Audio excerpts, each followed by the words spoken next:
je m'appelle Suzanne Béliveau. Je suis enseignante. J'enseigne le français en immersion, français post-intensif au 9e année, sciences humaines au 9e et histoire au 10e. Je me suis Laura Vail. Je suis enseignante de 2e année.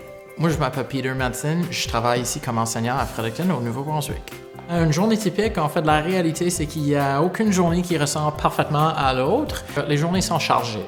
La journée typique commence tôt, vers 7h30. Des fois, on a des pauses pendant la journée, mais d'habitude, c'est 7h30 à 3h. Mais ça passe tellement vite. J'arrive et je vérifie mon plan de cours pour vérifier que j'ai tout ce dont j'ai besoin pour enseigner. La cloche va sonner, puis c'est vraiment vite. J'enseigne toutes les matières à l'école.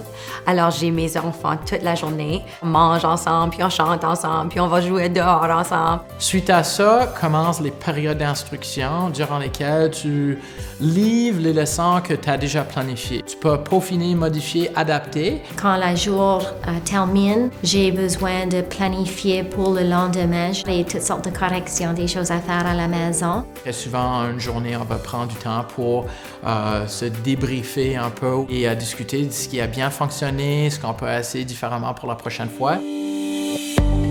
J'ai eu un double majeur en français et en anglais à Mount Allison University. Puis après, je suis allée à St. Thomas et après à UNB, alors toutes les universités de Nouveau-Brunswick. J'étais très chanceuse. J'ai trouvé un emploi avant que je me suis diplômée. Pendant mon stage, j'ai entendu qu'il y avait des postes à cette école, alors je me suis inscrite et j'ai eu la poste avant que je me suis diplômée. Après l'école secondaire, je suis allée à l'Université de Moncton. J'ai suivi des cours en français. Après cela, je suis allée à l'Université de Nouveau-Brunswick. Alors, j'ai choisi de devenir une enseignante en sciences humaines et en histoire. C'était très facile au niveau de la communication avec les commissions scolaires. C'était très facile au niveau de la certification. Une fois que j'avais achevé le programme ou le bac en éducation, j'étais déjà diplômé et certifié pour exercer le métier tout de suite. À peine 2 mois après, j'étais tombé sur un contrat à temps plein dans une école intermédiaire.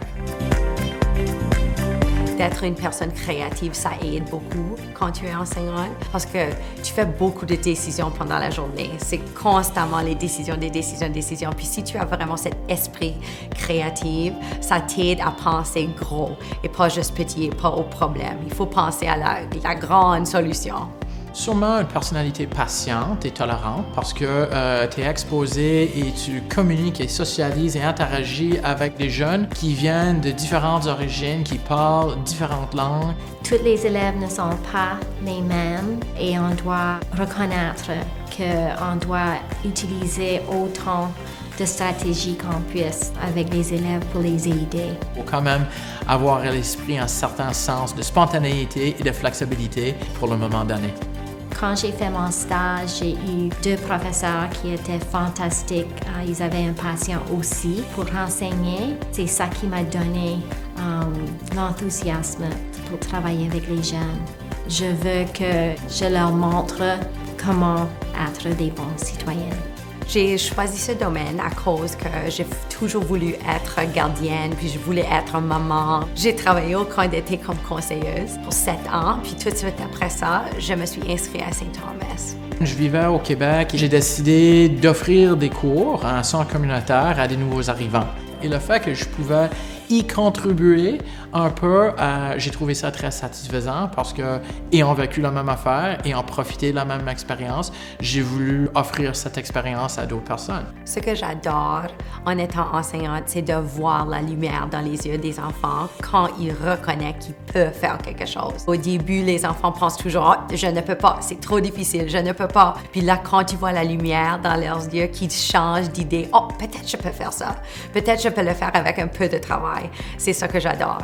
Ce qui me donne beaucoup de satisfaction dans ma vie professionnelle ici, moi je dirais, c'est surtout grâce aux jeunes. Des fois, ce sont des choses un peu surprenantes qui te rappellent que ce que tu fais a un impact, fait une différence. Et je trouve ce contact et ces petits rappels, ces petits suivis très rassurants et gratifiants sur le plan à la fois professionnel, mais aussi personnel. Les meilleurs moments sont à la fin de l'année, à la graduation. Puis je vois les élèves qui vont aller chercher leur diplôme. Puis je sais que moi, j'ai fait partie de ça. Ils sont prêts pour l'avenir. J'encouragerais quelqu'un d'être enseignante au Nouveau-Brunswick parce que c'est vraiment une communauté. Ils m'embrassent vraiment comme enseignante de la ville. Et c'est pas que je me sens importante, mais c'est qu'ils me reconnaissent comme quelqu'un qui aide leur ville. C'est une petite province et je trouve que le réseautage avec une population modeste, ça se fait aisément, ça se fait bien et la communication est toujours présente. Par rapport à la province, à la réalité au Nouveau-Brunswick en général, on est bien situé aux provinces maritimes. La Nouvelle-Écosse, l'île de Prince-Édouard sont juste à côté. On fait d'en vie bien ici et on peut facilement subvenir à tous nos besoins. Faire sa vie comme enseignant est très confortable. Je suis restée au Nouveau-Brunswick parce que je voulais donner à mon communauté encore. Mais si vous n'êtes pas du Nouveau-Brunswick, il faut venir. Il y a les petites communautés pour les personnes qui aimeraient être hors de la ville, mais si vous aimez être dans le centre-ville, les centres-villes qui sont ici au Nouveau-Brunswick ont tout ce qu'on a besoin. On a des pistes pour aller faire de la bicyclette, on peut faire des randonnées, on peut avoir beaucoup d'aventures ici au Nouveau-Brunswick. Enseigner au Nouveau-Brunswick, c'est qu'on travaille vraiment fort pendant l'hiver et on peut avoir les étés où on peut vraiment se relaxer. C'est une bonne place à vivre et à enseigner.